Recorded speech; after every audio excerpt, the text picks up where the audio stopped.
Friends, good morning to all of you. स्वागत है आप सभी का आपके अपने परिवार एजुकेशन हब पर। कैसे हैं आप लोग? उम्मीद करता हूँ सभी एकदम अच्छे होंगे, स्वस्थ होंगे, अपने अपने घरों में होंगे और पढ़ रहे होंगे। जैसा कि आप सभी जानते हैं, डेली इस समय अपनी सुबह 9:15 बजे हिंदी के टीचिंग मेथड्स की क्लास आती है और आज भी हिंदी के टीचिंग मेथड्स का उससे आगे वाला पार्ट हम करते हैं। कल अपन बात कर रहे थे गद्य शिक्षण की विधियों के बारे में। तो गद्य शिक्षण की विधियों में हमने सबसे पहले अर्थबोध या अर्थकथन या अर्थ या वाचन या मौखिक विधि के बारे में जानकारी प्राप्त की थी। फटाफट सभी से जुड़ जाइए, सभी को एक बार फटाफट शेयर कर दीजिए, सभी को एक बार जल्दी जल्दी बुला लीजिए और बताइए आपका फीडबैक कैसा रहा। अर्थ कथन विधि में कोई आपको डाउट है जल्दी जल्दी बताइए, फिर आगे चलते हैं।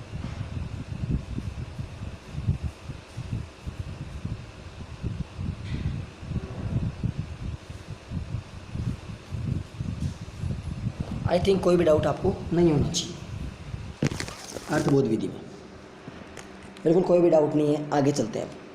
अर्थबोध विधि आपको पूरी अच्छी तरीके से समझ में आ गई है। अब गद्य शिक्षण की अपन अगली विधि के बारे में बात करते हैं। अगली विधि हमारी कौन सी है? अगली विधि हमारी 2 नंबर व्याख्यान विधि। 2 नंबर कौन सी विधि है? व्याख्यान विधि। 1 नंबर हमने बात कर ली थी अर्थबोध विधि की, 2 नंबर हमारे व्याख्यान विधि। व्याख्यान विधि में क्या होता है? इस विधि में शिक्षक द्वारा, अब देखो व्याख्यान मतलब व्याख्या करना। व्याख्या कौन करेगा? शिक्षक करेगा। व्याख्या कौन करता है? व्याख्या करेगा शिक्षक। तो इस देखिए व्याख्यान विधि में क्या होता है? इस विधि में, कौन सी विधि में? व्याख्यान विधि में। इस विधि में शिक्षक के द्वारा शिक्षार्थियों को वाचन के साथ साथ कठिन शब्दों का अर्थ व पैराग्राफ, यानी पैराग्राफ मतलब जो आपका गद्यांश होता है उसकी व्याख्या की जाती है। किसकी? कठिन शब्दों के अर्थ के साथ साथ उस जो आपका गद्यांश होता है, जो पैराग्राफ होता है, उसकी भी साथ साथ व्याख्या की जाती है। कौन सी विधि से? व्याख्यान विधि से। यानी व्याख्यान विधि का मतलब क्या होता है कि शिक्षक के सामने कोई भी पैराग्राफ आ गया, गद्यांश आ गया, उस पैराग्राफ में जो भी कठिन शब्द आए, उन कठिन शब्दों का आपको सबसे पहले शब्दार्थ बताया। किसका? उन कठिन शब्दों का शब्दार्थ बताया। शब्दार्थ बताने के साथ साथ जो पैराग्राफ है, उस पैराग्राफ की पूरी जो आपका गद्यांश है, उस पूरे गद्यांश की आपको जो व्याख्या करते हैं, वो कौन सी विधि कहलाती है? व्याख्यान विधि कहलाती है। कौन सी विधि कहलाती है? व्याख्यान विधि कहलाती है। Is that clear? व्याख्यान विधि देखो, अब व्याख्या कौन करेगा? सोच के देखो। कल हमने बात की थी अर्थ कथन विधि, जिसमें मतलब अर्थ बताता है टीचर, सिर्फ और सिर्फ अर्थ बताता है, उसमें व्याख्या वगैरह नहीं करता। इसमें व्याख्या भी करेगा। अर्थ कौन बताता है? अर्थ बताता है अध्यापक। तो वो विधि कौन सी थी? वो विधि शिक्षक केंद्रित थी। अब बताइए व्याख्या कौन कर रहा है? ज़्यादा रोल किसका? शिक्षक का। तो ये विधि भी कैसी केंद्रित है? ये विधि भी शिक्षक केंद्रित है। किस पर केंद्रित है ये विधि भी? ये विधि भी शिक्षक पर केंद्रित है। बात यहाँ तक क्लियर? उसके बाद आगे चलते हैं। व्याख्या नोट लिखी, नोट कि व्याख्यान विधि सामान्यतः उच्च स्तर की कक्षाओं के लिए उपयोगी होती है। किस कौन सी स्तर की कक्षाओं के लिए? उच्च स्तर की कक्षाओं के लिए उपयोगी है। बात समझ आ गई? क्योंकि देखो छोटे बच्चों के लिए तो अर्थ बहुत अच्छे है। अर्थ उनको अर्थ बताते हैं, अर्थ कथन है, अर्थ बहुत अच्छे उनके लिए कि बच्चों को अर्थ बता करके छोड़ देंगे, बच्चे आराम से समझ जाएंगे। लेकिन व्याख्या करने का काम तो बड़ी कक्षाओं में किया जाता है। बड़ी कक्षाओं में क्या करते हैं? उच्च स्तर की कक्षाओं में व्याख्या करने का काम करता है टीचर। तो व्याख्यान विधि में क्या करते हैं? व्याख्यान विधि उच्च स्तर की कक्षाओं के लिए उपयोगी होती है। कौन सी स्तर की कक्षाओं के लिए? उच्च स्तर की कक्षाओं के लिए उपयोगी होती है। देखिए ये बात आपको लिखी हुई होगी कि शिक्षक केंद्रित तो देखी होगी, क्योंकि देखिए व्याख्या कौन करेगा? बच्चे तो सिर्फ सुनने का काम करेंगे, इसकी व्याख्या करेगा कौन? शिक्षक। अब देखिए बच्चे जब सुनने का काम करेंगे तो कक्षा में वो वाला मतलब माहौल नहीं रह पाएगा इतना, मतलब बच्चे ज़्यादा मानसिक विकास इसमें भी नहीं हो पाएगा। मानसिक विकास कल वाली जो अर्थकथन है, अर्थबोध विधि, उसमें भी नहीं हो रहा था, और इस व्याख्यान विधि में मानसिक विकास नहीं होगा। मानसिक विकास पता है बच्चे का कब होगा? मानसिक विकास तो बच्चे का केवल एक ही कंडीशन में होगा कि जब बच्चा खुद कोई काम करता है। और जो विधि बाल केंद्रित होगी उस विधि में तो हमेशा बच्चे का मानसिक विकास होगा। जो शिक्षक केंद्रित विधियाँ हैं उनमें बच्चे का मानसिक विकास नहीं होगा। यहाँ तक उतार लीजिए, फिर चलते हैं आगे चलते हैं। नेक्स्ट अगली विधि आती है हमारी, 2 विधियाँ होगी। गद्य शिक्षण की हमने 3 विधियों के बारे में बात की। 3 क्या? 3 तो मुख्य विधियाँ होती हैं, एक आदर्श विधि और होती है, वो भी गद्य शिक्षण के अंतर्गत आती है। तो गद्य शिक्षण की 3 विधियाँ कौन कौन सी? पहली अर्थ कथन या अर्थबोध विधि या वाचन विधि, वो अपन कल पढ़ चुके हैं। व्याख्यान विधि अभी अपन ने बात कर ली। उसके बाद 3 नंबर विधि आती है प्रश्नोत्तर विधि। कौन सी विधि? प्रश्न प्लस उत्तर, प्रश्नोत्तर विधि। प्रश्नोत्तर में कौन सी संधि है बताओ? प्रश्नोत्तर शब्द में कौन सी संधि है बताओ, फटाफट जल्दी बताओ। प्रश्नोत्तर में, विच्छेद में बता दूँ आपको, प्रश्न प्लस उत्तर। प्रश्न प्लस उत्तर, प्रश्नोत्तर, प्रश्न प्लस उत्तर में कौन संधि आ गई बताओ? प्रश्न प्लस उत्तर में प्रश्नोत्तर आ गया, तो प्रश्नोत्तर में कौन संधि होगी? इसमें संधि है गुण। कौन सी संधि है इसमें? इसमें है गुण संधि। अब देखिए प्रश्नोत्तर विधि में क्या है, इस विधि में शिक्षक के द्वारा अपने पूर्व ज्ञान के आधार पर, कौन से ज्ञान के आधार पर? अपने पूर्व ज्ञान के आधार पर, अपने पूर्व ज्ञान के आधार पर वाचन के साथ साथ प्रश्नोत्तर किया जाता है। किसके साथ? एक तो साथ में वाचन करेगा और वाचन के साथ साथ प्रश्नोत्तर करता है, बच्चों से प्रश्न करता है और प्रश्नों के माध्यम से वो बच्चों से उत्तर जानने का प्रयास करता है। वह पाठ का विकास किया जाता है। किसका विकास किया जाता है? पाठ का विकास किया जाता है। नहीं समझ में आई? मैं समझाता हूँ कि कोई भी एक अध्याय है, मान लो जैसे कोई भी एक आप टीचर आया क्लास में, टीचर ने एक कोई भी एक चैप्टर उठा लिया, उस चैप्टर के बारे में टीचर को तो पहले से ज्ञान है, टीचर को तो पहले पढ़ा हुआ है, उसको पूर्व ज्ञान है, तो पूर्व ज्ञान के आधार पर उसका वाचन करेगा। वो क्या करेगा? वाचन करेगा और वाचन करने के साथ साथ बच्चों से प्रश्न पूछेगा। जैसे मैंने कहा आपको, मैंने एक पार्ट है उसमें मैं ये ऐसे लिखा था कि भारत की राजधानी नई दिल्ली है, ऐसे है वैसे है, तो मैं आपसे क्वेश्चन पूछ लूँगा कि भारत की राजधानी कौन सी है, वहाँ क्यों, कहाँ है, ऐसे क्या है, कैसे है, उसका कौन सा राज्य चिन्ह है, कैसे, सब कुछ बात आ जाएगी, वो बात आ जाएगी आपकी। तो मैं साथ में आपके प्रश्न करता करता आपके से मैं अब कहूँ कि प्रश्नोत्तर विधि के जनक कौन? तो सुकरात है। फिर बताओ ये कौन से केंद्रित होती है? शिक्षक केंद्रित होती है। कौन से स्तर के लिए? उच्च स्तर के लिए। तो क्या होता है? प्रश्नों के माध्यम से आगे पाठ भी अपना चल रहा है और प्रश्नोत्तर भी हो रहे हैं। तो यानी शिक्षक के द्वारा अपने पूर्व ज्ञान के, यानी जो उसका पहले वाला ज्ञान होता है, अपने पूर्व ज्ञान के आधार पर जो वाचन करने के साथ साथ जो प्रश्नोत्तर किए जाते हैं, प्रश्न प्लस उत्तर गुण संधि है, प्रश्नोत्तर किए जाते हैं, वह पाठ का विकास किया जाता है। तो वो कौन सी विधि होती है? कौन सी विधि होती है? प्रश्नोत्तर विधि होती है। कौन सी विधि होती है? प्रश्नोत्तर विधि होती है। बात यहाँ तक आपकी समझ में आ चुकी होगी। Is that clear? यानी प्रश्नों के माध्यम से पाठ का विकास किया जाता है। किसके माध्यम से? प्रश्नों के माध्यम से। प्रश्नोत्तर विधि के जनक माना जाता है सुकरात को। प्रश्नोत्तर विधि के जनक कौन माने जाते हैं? प्रश्नोत्तर विधि के जनक माने जाते हैं सुकरात। कौन माने जाते हैं? सुकरात। अब देखिए प्रश्न करने का काम कौन करता है? बच्चा तो प्रश्न करेगा नहीं, कौन करेगा? शिक्षक करेगा। तो शिक्षक जब प्रश्न करेगा बच्चों से बार बार, तो किसके केंद्रित होगी ये विधि? ये विधि भी किसके केंद्रित है? शिक्षक केंद्रित है। किसके केंद्रित है ये विधि? ये विधि भी शिक्षक की केंद्रित है। किसकी केंद्रित है? विधि शिक्षक की केंद्रित है। ये उच्च स्तर हेतु उपयोगी होती है। कैसे स्तर के लिए? देखिए प्रश्नोत्तर छोटे बच्चों से हम प्रश्न करेंगे तो वो प्रश्नों का जवाब नहीं दे पाएंगे। छोटे बच्चों को जब शब्दों का अर्थ बता दो, मैटर खत्म। पद्य शिक्षण है ही नहीं, गद्य शिक्षण है ही नहीं छोटे बच्चों के लिए, बहुत कम है छोटे बच्चों के लिए गद्य शिक्षण का काम, है ना। तो शिक्षक केंद्रित होता है और इसमें उच्च स्तर की कक्षाओं के लिए क्या होता है? उपयोगी होता है। अब आपने एक बात नोट की क्या? कल आपको अर्थबोध या अर्थकथन विधि बताई थी, उसमें भी मैंने ये कहा था कि शिक्षक केंद्रित होती है। फिर आज आपको व्याख्यान विधि बताई, इसमें मैंने ये कहा कि शिक्षक केंद्रित होती है। और फिर मैंने प्रश्नोत्तर बताई, तो भी आपको मैंने कहा एक बात कि शिक्षक केंद्रित होती है। तो एक नोट लगा के लिखो, लास्ट में क्या लिखो? एक नोट लिखो, लिखो नोट। गद्य शिक्षण की, किसकी? गद्य शिक्षण की सभी विधियां, गद्य शिक्षण की सभी विधियां शिक्षक केंद्रित होती हैं। देखिए ऐसे बोर्ड पे पेन चलाना बहुत मुश्किल होता है, इसलिए राइटिंग जैसी भी आ रही है समझ लीजिए। मैं बोल रहा हूँ, मेरे शब्दों पे ध्यान रखिएगा, राइटिंग में मत जाइएगा। राइटिंग वैसे देखिएगा आपको काफ़ी ठीक है, ठीक ठाक है, इतनी समझ में आ जाती है, लेकिन शिक्षक केंद्रित यानी विधियाँ कैसी होती हैं? शिक्षक केंद्रित होती हैं। किससे केंद्रित होती हैं? शिक्षक केंद्रित होती हैं। नोट लगा क्या लिखा कि गद्य शिक्षण की सभी विधियां शिक्षक केंद्रित होती हैं। किसके केंद्रित होती हैं? शिक्षक केंद्रित होती हैं। लिख लिया यहाँ तक? लिख दिया तो फटाफट थम्स अप कर दीजिए कि गद्य शिक्षण की सभी विधियां शिक्षक केंद्रित होती है। सबसे पहले बात की हमने व्याख्यान विधि के बारे में। व्याख्यान विधि क्या होती है कि शिक्षक द्वारा जो शिक्षार्थियों को किसी भी शब्दों का अर्थ बताते हुए पाठ को साथ आगे बढ़ा देना, पैराग्राफ को आगे उसका अर्थ बताना क्या कहलाता है? व्याख्यान विधि। व्याख्यान विधि सामान्यतः उच्च स्तर के बच्चों के लिए होगी है और इसके लिए शिक्षक केंद्रित होती है। कैसे केंद्रित होती है? शिक्षक केंद्रित होती है। व्याख्यान के बाद हमने पढ़ा प्रश्नोत्तर विधि। प्रश्नोत्तर विधि में क्या होता है, शिक्षक के द्वारा अपने जो पूर्व ज्ञान के आधार पर, जो अपना पहले का ज्ञान है, उस पूर्व ज्ञान के आधार पर वाचन करने के साथ साथ प्रश्नोत्तर किए जाते हैं। वाचन करने के साथ साथ क्या करता है शिक्षक, प्रश्नोत्तर करता है और पाठ का विकास करता जाता है। इसके जनक कौन हैं, इस प्रश्नोत्तर विधि के जनक हैं अरस्तु, और शिक्षक केंद्रित होती है, उच्च स्तर के लिए उपयोगी होती है।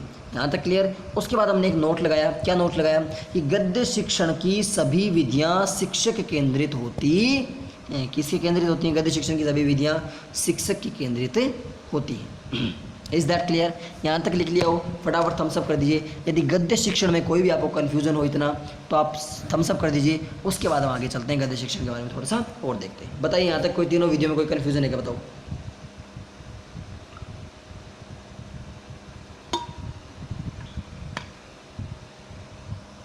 अब आगे चलते हैं। अब आगे नेक्स्ट विधि आती है आदर्श विधि। कौन सी विधि आती है? अब गद्य शिक्षण की एक और विधि आती है आदर्श विधि। हेडिंग लगा लीजिएगा, स्टार हेडिंग लगा के लिख लीजिएगा आदर्श विधि। फिर करते हैं आदर्श विधि को शुरू, चालू करते हैं ना, क्या करते हैं, चालू करते हैं किसको, आदर्श विधि को। आदर्श विधि सबसे पहली बात क्या है कि पहली बात तो ये जो तो टिकटॉक चलती है, पर आजकल टिकटॉक बैन हो चुका है। आदर्श विधि पहली बात क्या, किस केंद्रित होती है, किसके केंद्रित होती है, यह मनोवैज्ञानिक सिद्धांतों पर आधारित होती है। कैसे सिद्धांतों पर है, मनोवैज्ञानिक सिद्धांतों पर आधारित होती है। इसलिए आदर्श विधि को क्या कहते हैं, मनोवैज्ञानिक विधि कहते हैं। कौन से वैज्ञानिक विधि कहते हैं, मनोवैज्ञानिक विधि कहते हैं। कौन सी विधि को, आदर्श विधि मनोविज्ञान के सिद्धांतों पर आधारित होती है, इसलिए इसे मनोवैज्ञानिक विधि कहते हैं। बात समझ में आ गई। आदर्श विधि हर्बर्ट की पंचपदीय प्रणाली पर, पंचपदीय जो प्रणाली है, पंचपदीय विधि है, उस पर आधारित है। किसकी, हर्बर्ट की पंचपदीय प्रणाली बोल दो या पंचपदीय विधि बोल दो, उस पर आधारित होती है। कौन सी विधि, आदर्श विधि। आदर्श विधि हर्बर्ट की पंचपदीय प्रणाली या पंचपदीय विधि पर आधारित होती है। अब 5 पद कौन कौन से होते हैं, देखो हर्बर्ट की बात करें पंचपदीय, तो इस विधि के 5 पद कौन कौन से हैं, इस विधि के 5 पद देखिए कौन कौन से हैं। सबसे पहले आएगा प्रस्तावना, ध्यान दे लीजिएगा, हाँ जी, सबसे पहले आएगी आपकी प्रस्तावना।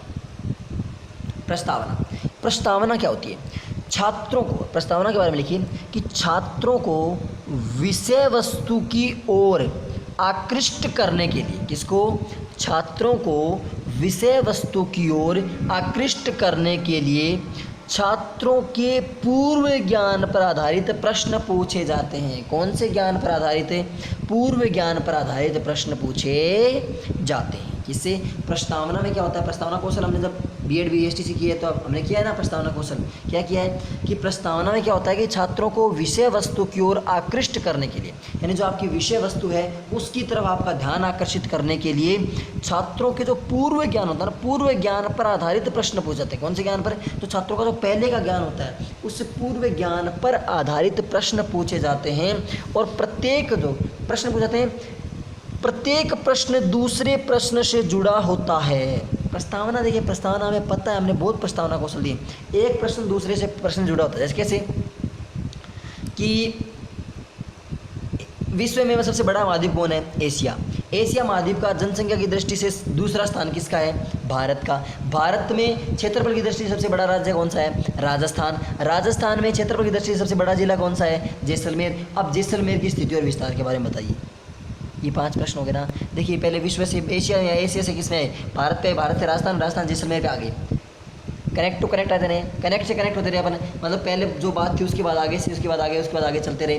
तो प्रस्तावना क्वेश्चन क्या होता है, प्रत्येक प्रश्न दूसरे प्रश्न से जुड़ा होता है तथा अंतिम प्रश्न समस्यात्मक होता है। अंतिम प्रश्न कैसा होता है आपका, अंतिम प्रश्न समस्यात्मक होता है। कैसा होता है अंतिम प्रश्न आपका, अंतिम प्रश्न आपका समस्यात्मक होता है।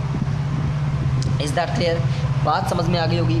यानी आदर्श विधि किस पर, हर्बर्ट की पंचपदीय प्रणाली पर आधारित होती है। सबसे पहले बात की मैंने प्रस्तावना कौशल जो हमने किया है वही उसके बारे में बस लिखित रूप है कि जो छात्रों को क्या करते हैं, जो वस्तुओं की तरफ उसका ध्यान केंद्रित करने के लिए अपने पूर्व ज्ञान पर आधारित प्रश्न पूछते हैं, और प्रत्येक प्रश्न जो भी पूछते हैं वो आगे वाला प्रश्न होता है वो पीछे वाले प्रश्न से जुड़ा होता है, और अंतिम प्रश्न क्या होता है, समस्यात्मक होता है। अंतिम प्रश्न क्या होता है, समस्यात्मक होता है। प्रस्तावना के बारे में बात समझ में आ गई, प्रस्तावना के बारे में बात समझ में आ गई, तो अब आगे चलते हैं। नेक्स्ट आपका कौन सा है, 2 नंबर आपका कौन सा है, उद्देश्य कथन। नेक्स्ट क्या है, उद्देश्य कथन।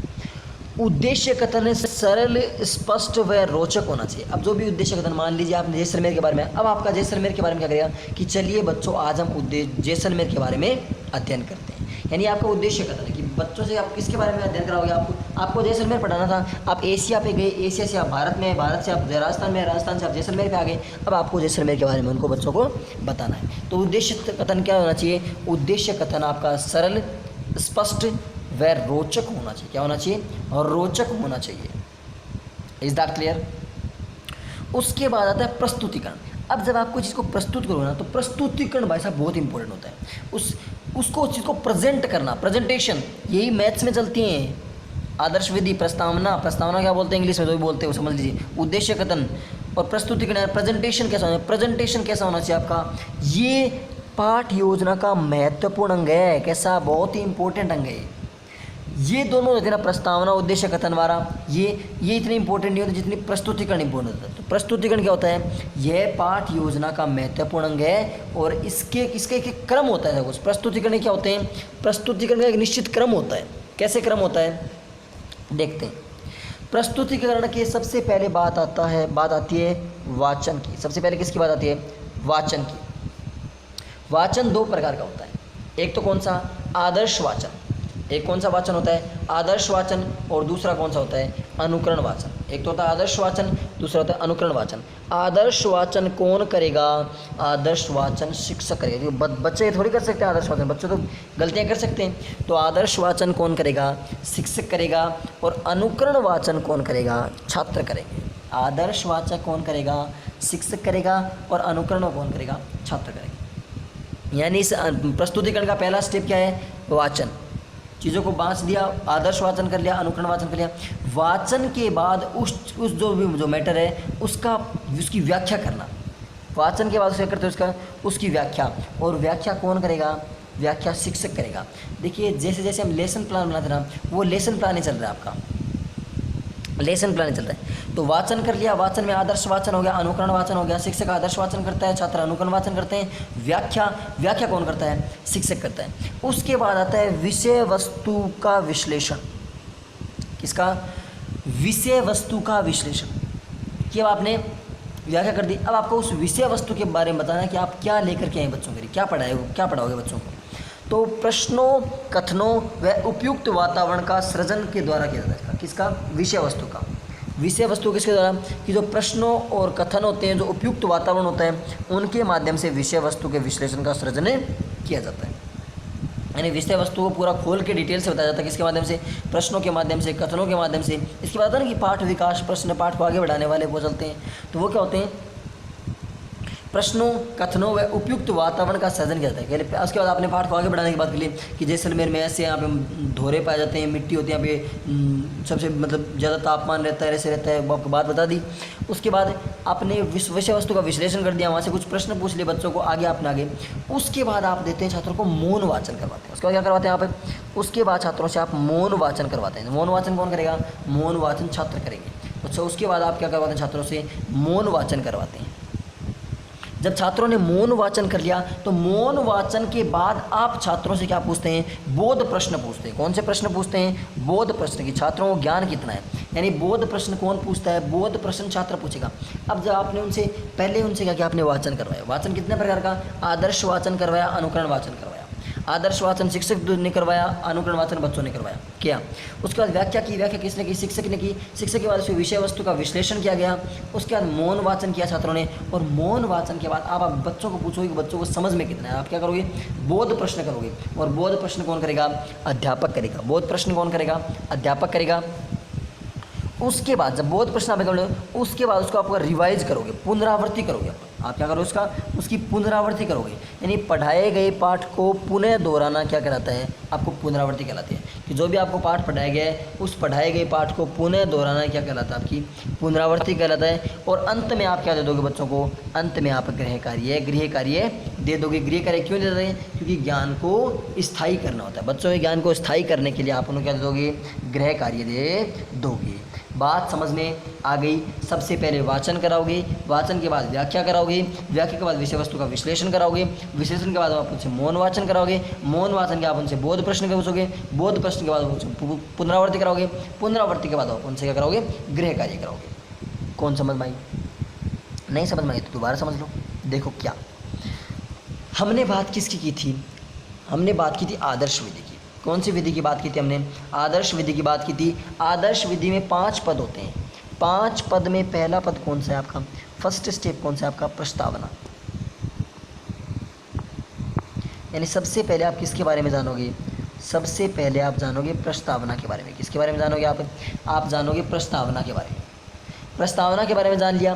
प्रस्तावना में क्या होता है कि मतलब छात्रों को विषय वस्तु के बारे में बताया जाता है कि विषय वस्तु क्या है, कैसे रहेगी, उसके आधार पर प्रश्न पूछते हैं। और प्रत्येक प्रश्न जो होता है वो आपके पीछे वाला जो भी आपने प्रश्न पूछा है उससे जुड़ा हुआ रहता है प्रत्येक प्रश्न। और जो जुड़े हुए रहते हैं उसके बाद आप जब अंतिम प्रश्न पूछोगे ना तो अंतिम प्रश्न आपका क्या होता है, समस्यात्मक होता है। हमेशा अंतिम प्रश्न कैसा होता है आपका, समस्यात्मक होता है। प्रस्तावना के बाद आप फिर करोगे उद्देश्य कथन। क्या, उद्देश्य कथन। यानी आपका पाठ के पढ़ाने का उद्देश्य क्या है, तो आपने उसके बारे में उद्देश्य के बारे में बताया कि बच्चों आज हम ये पढ़ेंगे, इस टॉपिक के बारे में अपन बातें करेंगे। उद्देश्य कथन, उद्देश्य कथन कैसा होना चाहिए आपका, उद्देश्य कथन आपका सरल होना चाहिए, स्पष्ट होना चाहिए और रोचक होना चाहिए। बच्चों को देखने में अच्छा लगना चाहिए, यूँ नहीं कुछ भी उठा के ले आई। आपने उद्देश्य कथन पूछ लिया। उसके बाद एक इम्पोर्टेंट बात आती है प्रस्तुतिकरण। क्या होता है उसके बाद आता है बच्चों का प्रस्तुतिकरण। यानी आपको प्रेजेंट कैसे करते हो। अब प्रस्तुतिकरण में भी कुछ क्रम है, प्रस्तुतिकरण के भी कुछ ना कुछ क्रम है ना। कैसे, देखिए प्रस्तुतिकरण के कितने स्टेप हैं, वही 5 स्टेप प्रस्तुतिकरण के। प्रस्तुतिकरण के भी कितने स्टेप हैं, 5 स्टेप। प्रस्तुतिकरण में सबसे पहले आप बच्चों से क्या कराओगे, बच्चों से आप क्या कराओगे, वाचन करवाओगे। प्रस्तुतिकरण में आप बच्चों से क्या कराओगे, वाचन करवाओगे। वाचन कितने प्रकार का, 2 प्रकार का। एक तो आदर्श वाचन, दूसरा अनुकरण वाचन। आदर्श वाचन कौन करेगा, आदर्श वाचन शिक्षक करेगा। अनुकरण वाचन कौन करेगा, अनुकरण वाचन अध्यापक करेंगे, बच्चे करेंगे। ठीक है, आपने वाचन करवा लिया। वाचन के बाद व्याख्या कराओगे। क्या कराओगे, व्याख्या कौन करेगा, बच्चे तो व्याख्या करने से रहे, तो व्याख्या कौन करेगा, व्याख्या करेगा अध्यापक।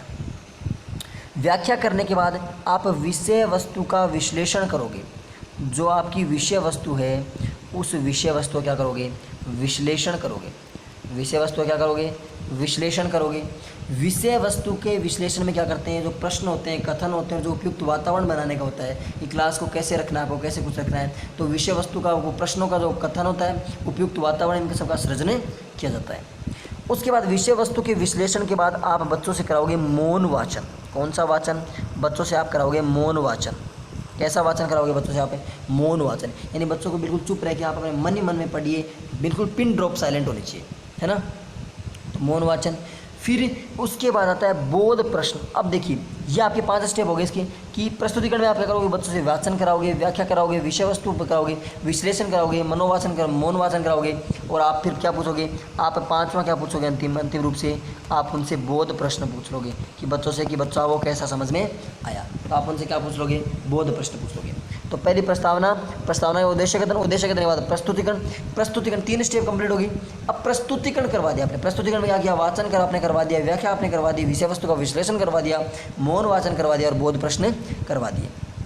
इतना हो गया। उसके बाद अब आपने एक स्टेप ये आपकी, दूसरी स्टेप ये, तीसरी स्टेप ये। अब चौथी स्टेप क्या आती है, चौथी स्टेप आपकी आती है कौन सी, ये आपका प्रस्तुतिकरण हो गया।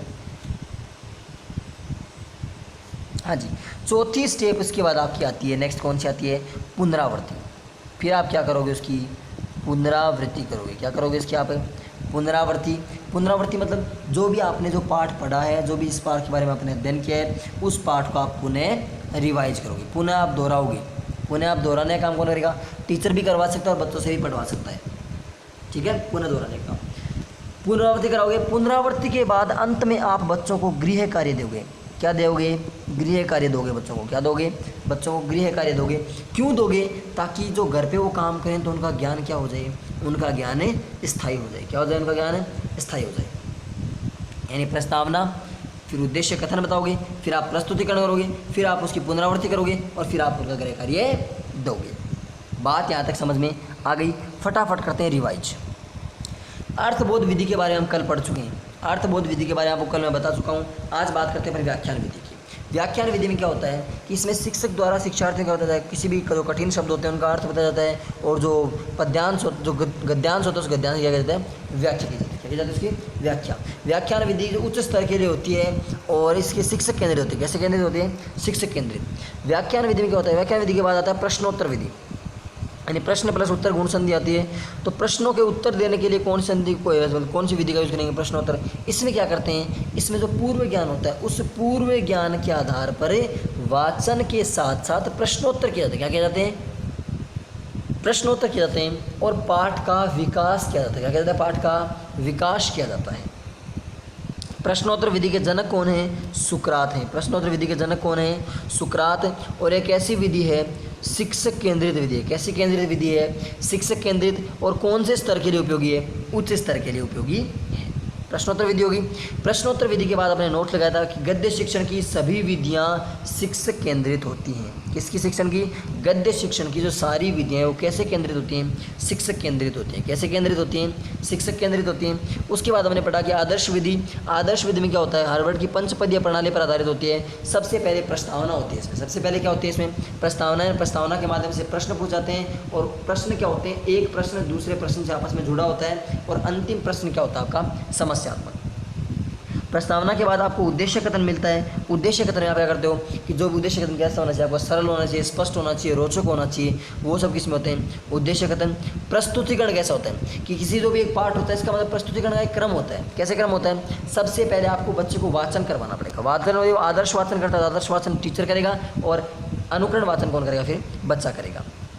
वाचन के बाद आपको करवानी पड़ेगी व्याख्या। व्याख्या कौन करवाएगा? व्याख्या करवाएगा टीचर। ठीक है। विषय वस्तु का विश्लेषण करवाने प्रश्नों, कथनों और उपयुक्त वातावरण दोनों का सृजन करना पड़ेगा। सॉरी। उसके बाद मौन वाचन। मौन वाचन में क्या होगा? छात्रों द्वारा किया जाता है मौन वाचन। और बोध प्रश्न क्या होता है? अध्यापक द्वारा पूछे जाएंगे जो बोध प्रश्न होते हैं। पुनरावृत्ति क्या होती है? जो पढ़ाए गए पाठ होते हैं ना उसका दोहराव करना पुनरावृत्ति होती है। और अंत में बच्चों को गृह कार्य दे देंगे ताकि उनके ज्ञान को स्थायी कर सकें। ये आपकी गद्य शिक्षण की 4 विधियाँ आपकी कंप्लीट हो चुकी हैं। कितनी विधियाँ कंप्लीट हो चुकी हैं? आपकी 4 विधियाँ आपकी कंप्लीट हो चुकी है। बात समझ में आ गई? वीडियो यदि आपको अच्छा लगा है तो आपको लाइक करना है, शेयर करना है और चैनल पे को सब्सक्राइब करना है। हिंदी शिक्षण वीडियो में कम देखते हो आप लोग, क्यों देखते हो? भी कम आया करो, सभी देखा करो, सभी लाइव आया करो। तो वीडियो आपको लाइक करना है, शेयर करना है, कमेंट करना है। चैनल पे यदि आप नए जो है तो सब्सक्राइब करना है और इसके पास में रखे एक बेल आइकन को जरूर प्रेस करना है ताकि आपको क्या मिल सके? टाइम टू टाइम नोटिफिकेशन मिल सके। आगे चलते हैं। वीडियो देखने के लिए आपका बहुत बहुत धन्यवाद। इसके अलावा आप हमारे टेलीग्राम ग्रुप रीड विद दुनिया को ज्वाइन कर सकते हैं। यहाँ पे आपको डेली बेसिस पे क्विजेस मिलेंगे, पीडीएफ वगैरह मिल जाएंगे और इसके अलावा यहाँ पे इंग्लिश और पॉलिटी की क्लास भी चलती हैं। ठीक है, तो मिलते हैं अगले वीडियो में। तब तक के लिए अपना ध्यान रखिए, अपने घर वालों का ध्यान रखिए और कोरोना पैंडेमिक में बिल्कुल सशक्त और सरकार को एक सशक्त रूप दीजिए।